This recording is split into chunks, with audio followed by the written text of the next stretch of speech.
як завжди, глибокий пісок. Ось такі сліди.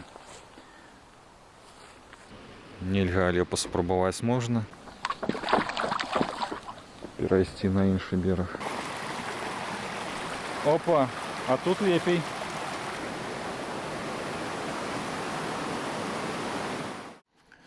Фух. Прывітанне, сябры. Сёлета я зноў вырашыў ехаць на поўнач. І зараз у мяне пачынаецца новая вандроўка. На двары жнівень месяц. Гэта значыць, што ў тых краях палярны дзень ужо скончыўся. Але, на маю думку, ноччу ўсё роўна будзе светла. Гэтым разам я хачу наведаць тыя мясціны, якія ў мінулым чамусьці прапусціў. Спадзяюся, атрымаецца нешта караценькае і цікавае. Таму уладкоўвайцеся як мага зручней і прыемнага вам прагляду. Адразу скажу, што праход праз мяжу быў не зусім простым, як раней. Ён заняў пэўны час. А пасля мы сутыкнуліся з перашкодамі мабільнай сувязі і навігацыі. Я не ведаю, як гэта працуе, але звычайны турыстычны гармін усё ловіць. Добра бачна, дзе мы, а ў тэлефоне не працуе. Нарэшце мы сталі дзесьці ў лесе. Зусім непадалёк ад Ладажскага возера. Зараз мы туды дойдзем, пакажу. Дзень быў вельмі доўгім, цяжкім і маркотным. Праз тое, што амаль нічога цікавага не адбывалася. Проста знаходзіліся ў машыне і ехалі ўвесь гэты час. З самага ранку і да позняга вечара мы пераадолелі дзесьці 580 міль. Альбо міляў, як правільна, напішыце мне. Вырашылі нарэшце стаць тут у лясочку. Тут нейкі пясок глыбокі, вязкі. Мне здаецца, няма ніякага сэнсу пад'язджаць да возера. Дзе сталі, там і застанемся, і палатку там паставім. І будзе добра. Але вельмі хочацца паглядзець на гэтае самае возера, на яго ўзбярэжжа, насколькі яно вялізнае, ці бачна супрацьлеглы бераг альбо не.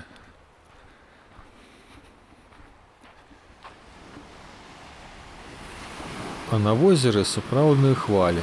Было па-летняму цёпла і добра.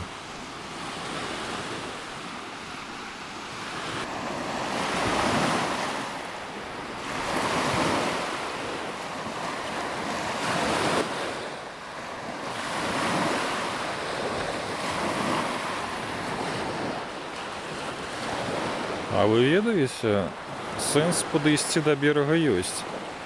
Але тут столькі людзей, столькі машын, што нават неяк неутульна.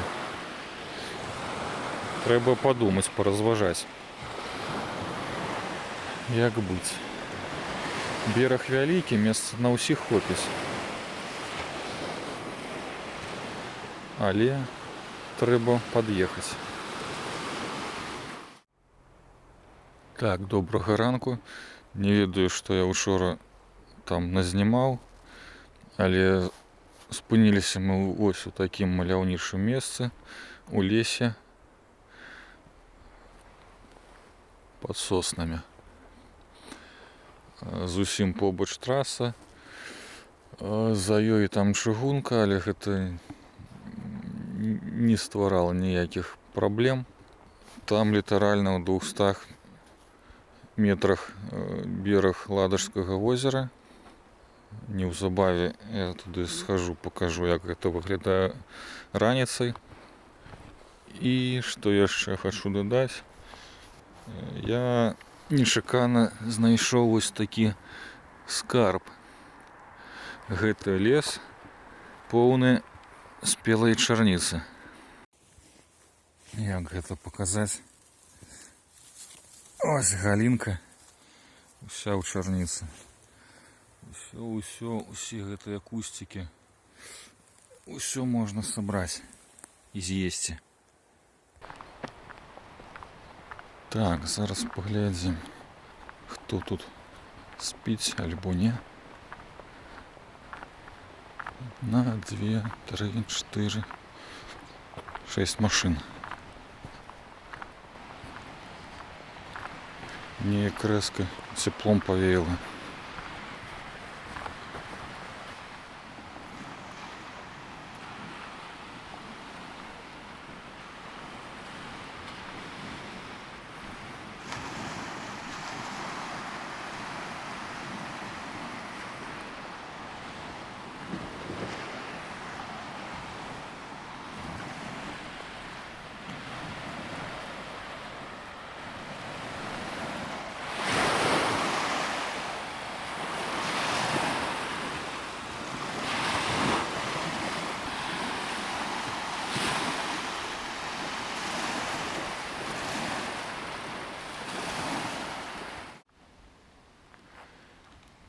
Знайшлі такое месца на узбярэжжы Ладожскага возера, дзе амаль нікога няма. Адпачывае вось там толькі адна кампанія. А месца вельмі прыгожае, маляўнічае. Паміж дзвюма раёнамі, Аланецкі і Петкеранскі, мы знайшлі вось такі пляж. Ой, павуціння. Паглядзіце. Каменне. Адкуль яно, навошта, незразумела. Ось там за дрэўцамі людзі сядзяць, лагер у іх. Мне цікавы вось тыя астравы на гарызонце. Што там ёсць і як туды дабрацца. І ось там вялізныя валуны тарчаць з вады. Як заўжды, глыбокі пясок, але дзякуючы дажджу ён не такі сыпкі. І бераг.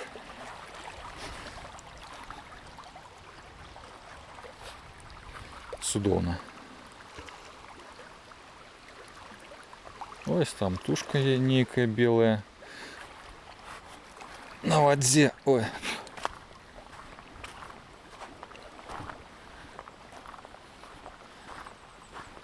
Расліны нейкія, кветачкі. Што гэта такое, хто ведае?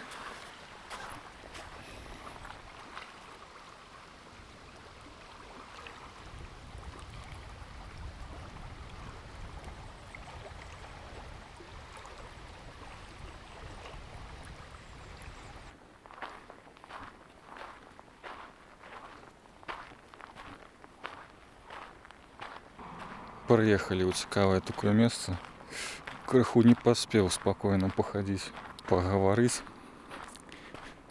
Месца называецца Сад камянёў. Гэта такая група розных памераў такіх валуноў. Ад невялічкіх уздоўж дарогі.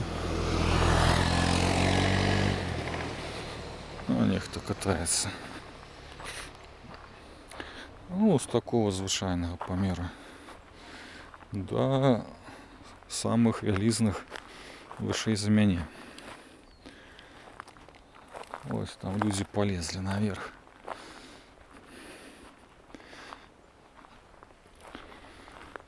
Адкуль яны тут усе взяліся, не ведаю.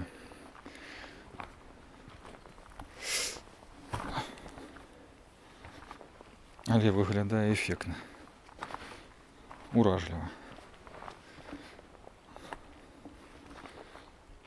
А пасля ў мяне таксама нічога знайсці не атрымалася. Хутчэй за ўсё, гэта група валуноў прыроднага паходжання. Калі ледавік сюды прыходзіў, ён назбіраў іх са ўсёй ваколіцы. Ёсць у Карэліі штучныя сады камянёў, больш папулярныя, але гэта не адзін з іх. Калі жадаеце бескаштоўна пабываць у ціхім месцы, то вам сюды.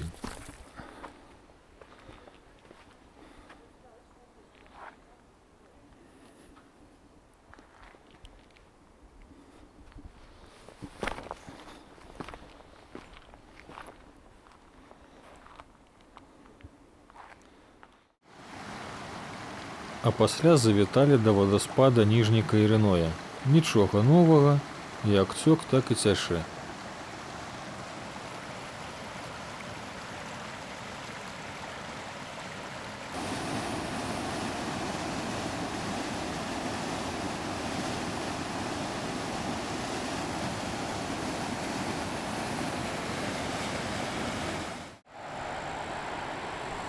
Літаральна ў 2 кіламетрах ад Ніжняга Ірыноя знаходзіцца вадапад Верхняга Ірыноя.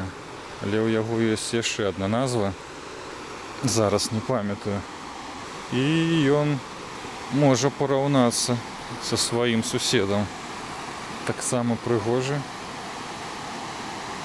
але не так шмат парогаў. Ён знаходзіцца на той жа рацэ, што і ніжні. Здаецца, Ірыноя так і называецца. Ну і вось што ён уяўляе.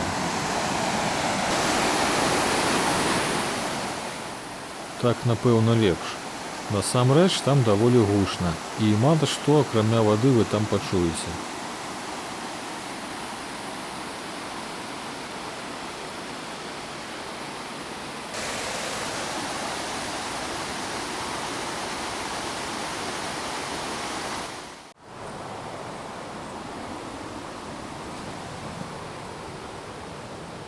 Там, здаецца, нейкая турбаза. А тут такое жахлівае месца. Атракцыён для аматараў паказытаць нервы. Вадаспад Ніжняка Ірыноя такога вам не прапануе. А Мюллюкюля, гэта яго фінская назва, калі ласка.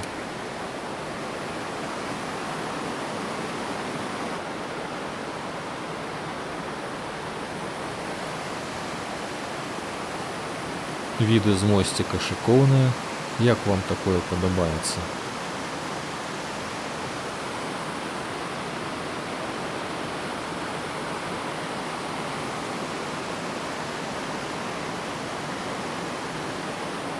Давайте дойдзем до канца і працягнем далей.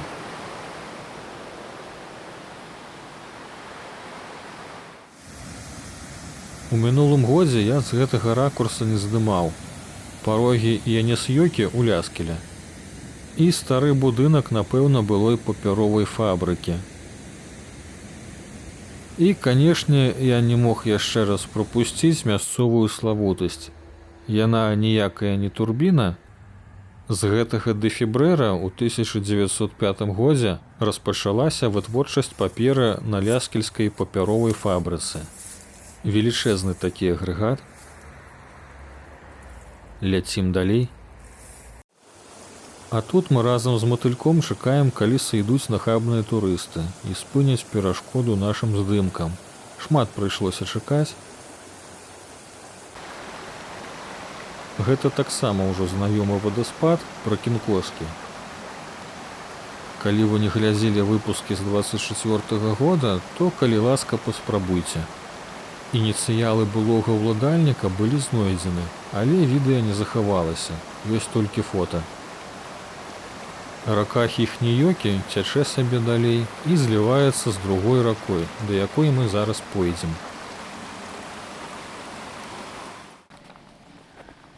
Рака Хіхніёкі засталася справа, а мы ідзем крыху далей у іншы бок, каб паглядзець на суседні вадапад.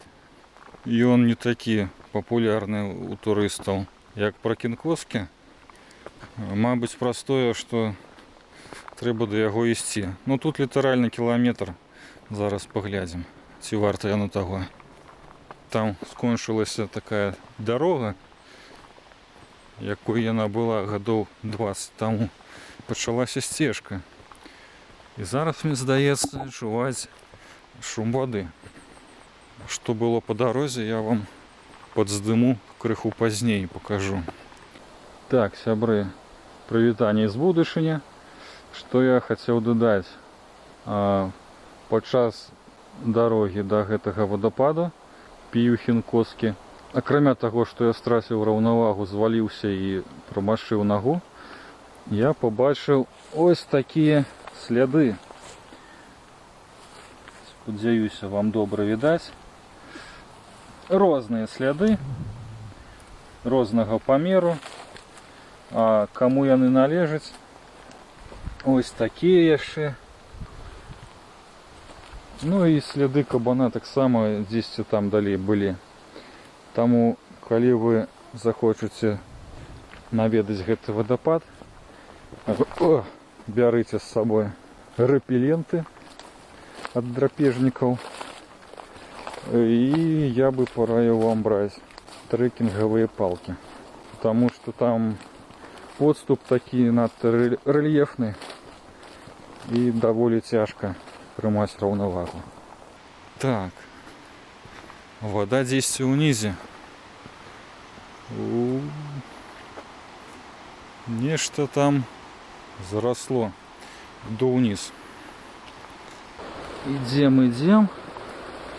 Скрозь папараць, всялякія джунглі.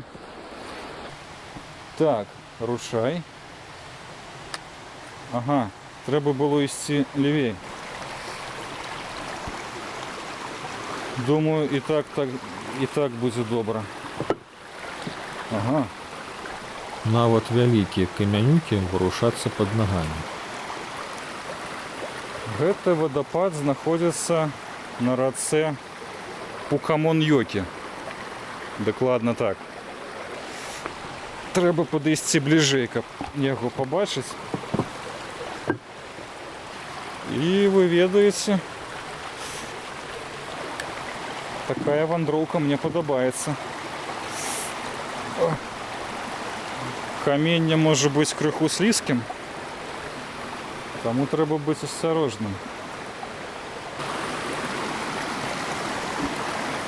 Так, як гэта ўсё выглядае? Ну, прыгожа. Дакладна так. І што яшчэ добра, па гэтай рацэ можна ісці. Ісці да самага вадапада. Але, як гэта лепей зрабіць? Тут такая абставіна. Опа, а тут лепей. Гэта прагулка для сапраўдных экстрэмалаў. Не магу сказаць, што гэты шлях быў лёгкім, але у мяне атрымалася. І вы ведаеце, ён дастаткова маляўнічы, прыгожы. І прымусіў мяне пахвалявацца. І падчас дарогі сюды, і падчас вось гэтага блукання по каменнях.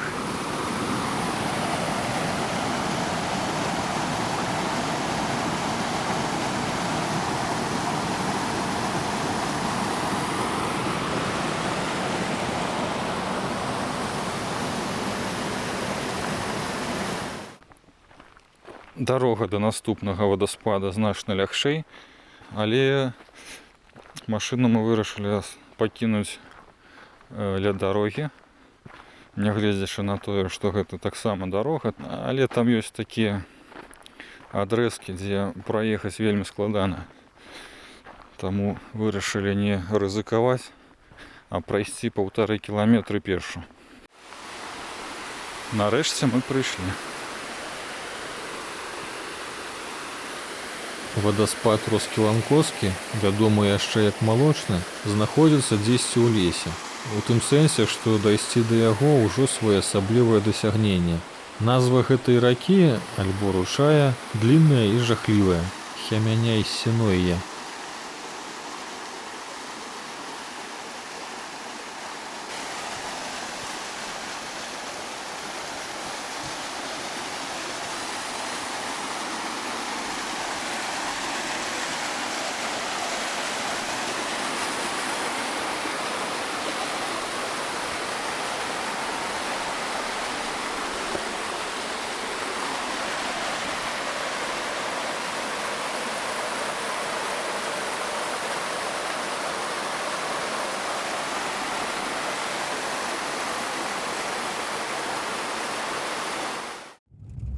Сонейка яшчэ не села, як вы бачыце, і ў мяне была думка наведаць яшчэ адзін знакаміты вадапад. У народзе завецца Белыя масты, але калі мы туды прыехалі, то побачылі інфармацыйны стэнд аб тым, што наведванне платнае.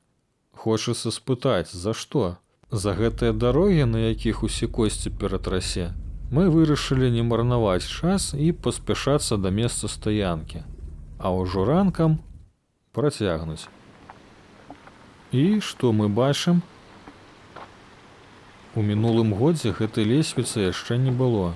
Са старажытнага месца вырашылі зрабіць парк, мабыць, з платнымі паслугамі. А на падыходзе мы яшчэ пабачылі агароджу.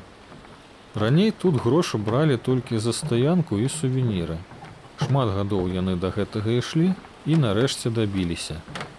Там унізе на вулканічных пародах вы больш не пабачыце шматлікіх турыстаў, да і самі наўрад ці спусцецеся.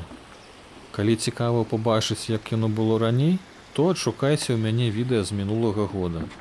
Калі сезонны вадаспад іжывае, сюды цягнуцца натоўпы турыстаў і назіраюць у тым ліку з гэтага месца. Ось калі тая дамба на гарызонце адкрывае, падымае свой шлюз, вода поступае буйным такім потокам. І цягнецца гэта 10 тыдзень альбо 2. І зараз праца гэтая не скончана. Нешта яшчэ будзе ісці ўніз.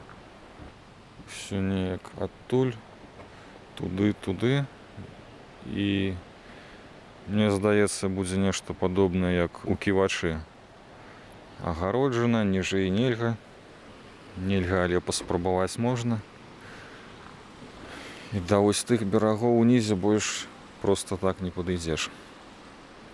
Шкада.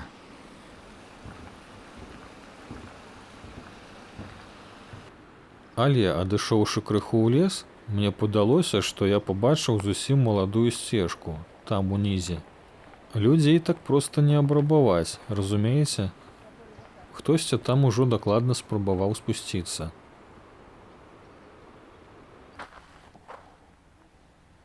Мы ад'ехалі літаральна пару кіламетраў ад Гірваса у паўднёвым напрамку. Тут мы бачым дамбу. З гэтага бока шмат вады. Такі бераг камяністы, цікава. А з другога ледзь высякае маленькі струменьчык.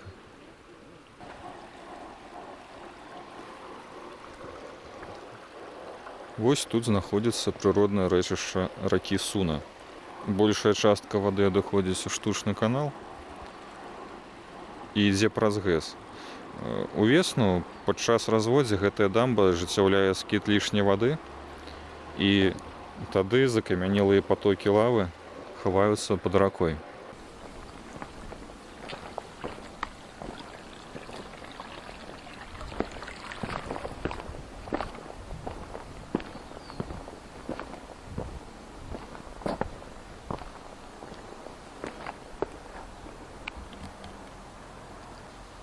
Аднак пахадзіць па старажытнай лаве ўсё ж такі можна. Толькі ў другім месцы. Аматарам паказытаць нервы. Перайсці на іншы бераг. Але я выберу іншы шлях.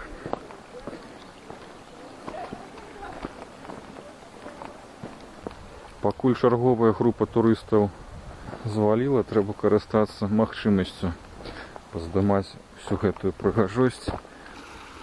А гэта, на першы погляд, невялічкае возера мусіць быць кратарам старажытнага вулкана. Яго ўзрост ацэньваецца ў 2-3 мільярды гадоў. Для параўнання ўзрост нашай планеты каля 4,5 мільярдаў. Інакш кажучы, гэта сапраўды старажытнае ўтварэнне.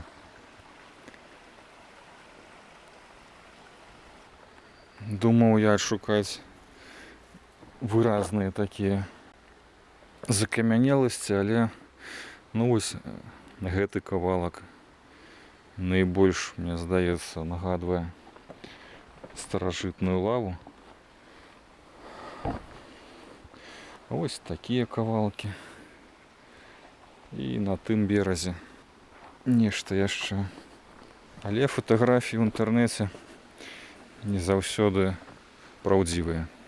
Час ад часу людзі заліваюць зусім не тое, мабыць, нават умысна, каб прывабіць як мага больш турыстаў.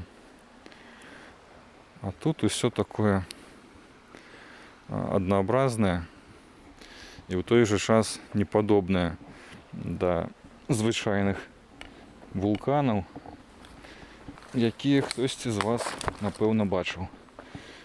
Ну, а з гэтага месца, мне здаецца, можна пераходзіць да наступнага пункта, што там у нас будзе. Ну, а тут на Гірвасе, як і раней, яшчэ можна пахадзіць па закамянелай лаве. І гэта цудоўна. Вадаспад з надзвычай простай назвай Падун. Тут таксама нічога не змянілася, акрамя месяца наведвання. І зараз вы зразумееце, чаму гэта важна. Так, у мяне тут новы сябра. Ці відаць вам. Выйшлі на такую вось пляцовачку каля вады, і ў нос адразу ударыў такі пах сунечны, які немагчыма ні з чым пераблытаць. Вельмі моцны, не ведаю, можа праз тое, што тут дождж прайшоў не так даўно. А можа яна заўжды так пахне, калі дзікая, не садовая. Мы ўжо назбіралі трошачкі, нам хопіць. Астатняе можна пакінуць мясцовым медвядзям. А мы напрыканцы дня даехалі да апошняй на сёння славутасці. Калі вы ўжо здагадаліся, то добра. Мінулым разам я тут быў 6 гадоў таму, і за гэты час тут нешта змянілася. Па-першае, сюды прыйшло ЮНЕСКО ў 2021. Парк атрымаў статус сусветнай спадчыны, мабыць, праз гэта тут пабудавалі новую інфраструктуру. Па-другое, уваход цяпер каштуе грошай, але зусім няшмат. Ахова працуе там круглыя суткі, таму схітрыць не атрымаецца. З іншага боку, вы можаце наведаць гэта месца ў любы час, і знаходжанне там не абмежавана.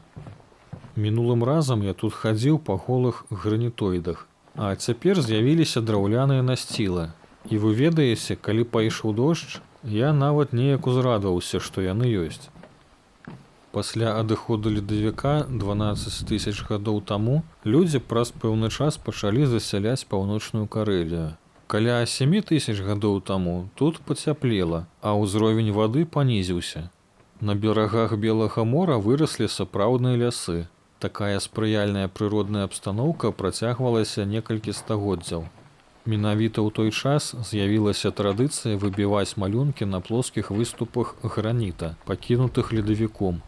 Тут жылі ўмельцы, якія стваралі лодкі, лыжы, прылады для палявання, упрыгожаны керамічны посуд і, канешне, жыллё.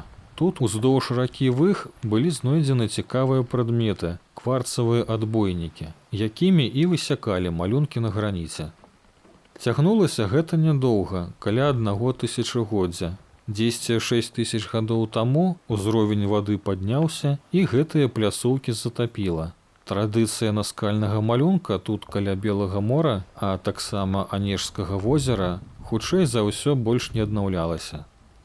Са слоў супрацоўніка, яшчэ ў нядаўнім мінулым тут цякла рака Вых, але пасля будаўніцтва і адкрыцця Беламор-канала вада накіравалася праз штучнае рэчышча. А гэтыя гранітоіды зноў агаліліся, таму аб існаванні малюнкаў сучасныя людзі даведаліся адносна нядаўна. Тэрыторыя петрогліфаў Белага мора займае каля 195 гектараў. Малюнкі складаюцца з 11 груп, у якія ўваходзяць агулам каля 3400 асобных фігур. Час ад часу малюнкі крыху падфарбоўваюць, каб лепей было бачна. Гэта не значыць, што арыгінал пашкоджаны, проста ён знаходзіцца пад пластом фарбы. Я, калі быў тут упершыню, то спрабаваў разглядзець некранутыя малюнкі. І вы ведаеце, гэта было надзвычай цяжка. Гэтым разам я застаўся таксама задаволеным. Магу яшчэ параіць наведаць музей там побач. Але трэба ведаць час яго працы, і сам я гэтага не рабіў. Што датычыцца саміх малюнкаў, то яны адлюстроўваюць штодзённае жыццё таго часу.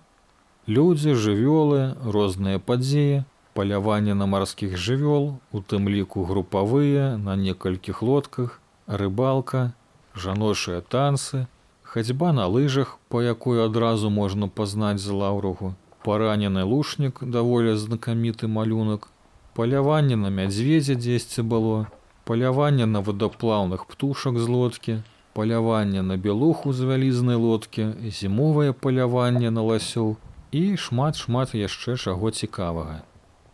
Калі даглядзелі да канца, то шчыры дзякуй. Я, канешне, падмануў наконт кароткага відэа, але ўявіце самі, як цяжка скараціць амаль 10 дзён цікавых падзей. Таму чакайце яшчэ 10-4 выпуска. І да сустрэчы.